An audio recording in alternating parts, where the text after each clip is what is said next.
suyumuz var yani şişelerde. Deprem oluyor. Deprem oluyor. Çok büyük deprem.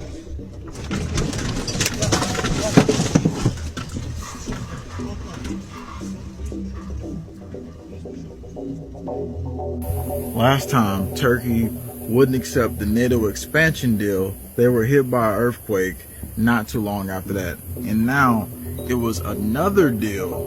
But let's listen to the NATO chief and what he said and whose decision it was. But also other allies, Germany, Norway, and there are also others who have already signed contracts with the defense industry, meaning that production is now ramping up. And that is making a huge difference. 30 allies invited Sweden and Finland, and 30 allies signed the accession protocols. Now it's for the individual allies to ratify. 28 allies have already ratified both protocols, and then Hungary and Turkey has not. And therefore it is for Turkey to decide whether they ratified both, and I have recommended that, or whether they ratify only one of the two documents. That's not a NATO decision. It's a decision by Turkey.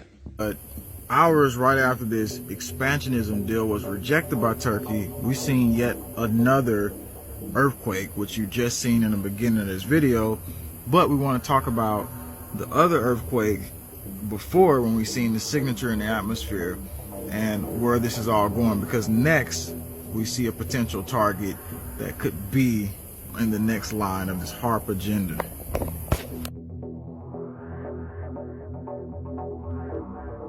Dutch has seen on radar over Turkey, he's seen some type of circular heat signature, which HARP heats the atmosphere. And so we're going to show this here, like right over Turkey, where they had this signature that was over the atmosphere. And you've seen that right there dispersed. It was circular. Cruise missiles. The warship USS Nitsi, DDG-94, came to Bosphorus, Istanbul, and finally anchored in Dolmabahce. The unusual arrival of USS Nitsi warship to Turkey was suspected before the start of the devastating earthquake that hit the Middle East. On the same day, Turkish Interior Minister Süleyman Soylu told the American ambassador to Ankara, "Get your dirty feet off Turkey." And because that same devastation, it was a specific cloud that was seen over there. And now we're seeing this cloud again in Argentina, which is in Latin America. And look at how big the crack is in the earth from what happened in Turkey. And remember, this is along fault lines, which totally is devastating, could cause much more damaging scenarios to the earth, which causes big openings also to happen in some scenarios. So this is a huge, long, mile-wide scenario. We have all this stuff breaking down all at once. So Argentina is in Latin America. You're looking at Turkey's crack along the fault lines, which is a very dangerous situation. So what we want to show you next, though, is that the cloud right here was seen over Turkey. And a lot of people are now thinking that potentially we'll be seeing another earthquake, because Argentina is having this same looking weird cloud. Now here's some of the weird cloud formations I'm going to show you that's happening. Also, they've been seeing weather like they've never seen before.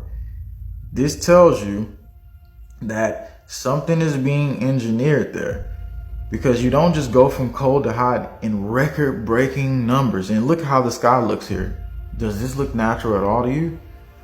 So I'm going to show you the report that goes in and states, just in the last few days, heat and cold records broken in just 5 days. In just 5 days? That sounds like some geoengineered operations. And remember, when Turkey got hit, that's because they didn't want to move the troops over there. And so they had to be punished, right? That's what was said. And you got to ask the question now, okay, so why are they trying to do this to Argentina? While I was looking into the report, here's what the NATO chief said. I'm going to show you that cloud here in a second. And NATO chief, right after he did that in Turkey, said it's time. Time is now for Turkey to ratify Finland, Sweden membership applications.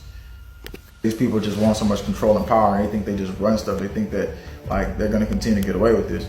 Also, look at the fish in Look at the fish.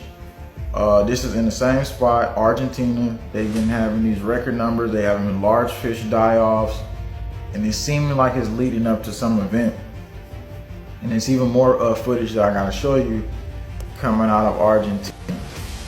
Also, it's another fault line right next to Argentina. So we're gonna get into this. Okay, so why would they be targeting Argentina? You gotta ask that question. We're gonna show that cloud in the sky that kind of looks like the one that was over Turkey. Well, I looked into it, and apparently the Pentagon, they wanted Argentina to ship arms to Ukraine.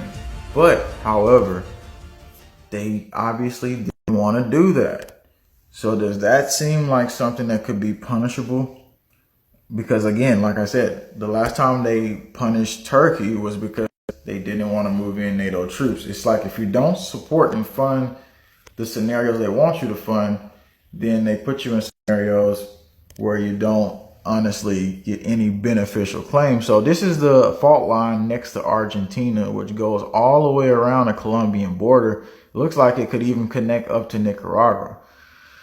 And so that would be another major event, which we're looking at here, analyzing over these next couple of days. And I feel like they may be trying to go ahead and escalate not just the war on us, but the war on the environment, and a war that's a larger scenario that opens up the bigger aspect.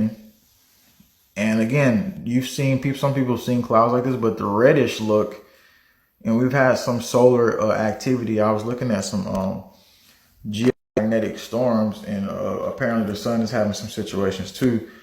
But again, remember, whenever they ask for military operations to be succeeded with or to be pushed further, they always then start to target a nation who didn't actually want to be a part of the agenda.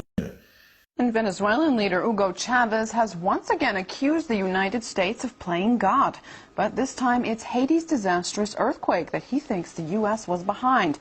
Spanish newspaper ABC quotes Chavez as saying that the U.S. Navy launched a weapon capable of inducing a powerful earthquake off the shore of Haiti.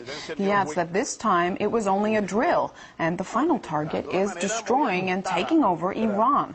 The existence of a tectonic weapon has never been proved, but its use is often suspected by conspiracy theorists. For example, the leader of Georgia's Green Party accused Russia of being behind an earthquake on Georgian territory in 2000.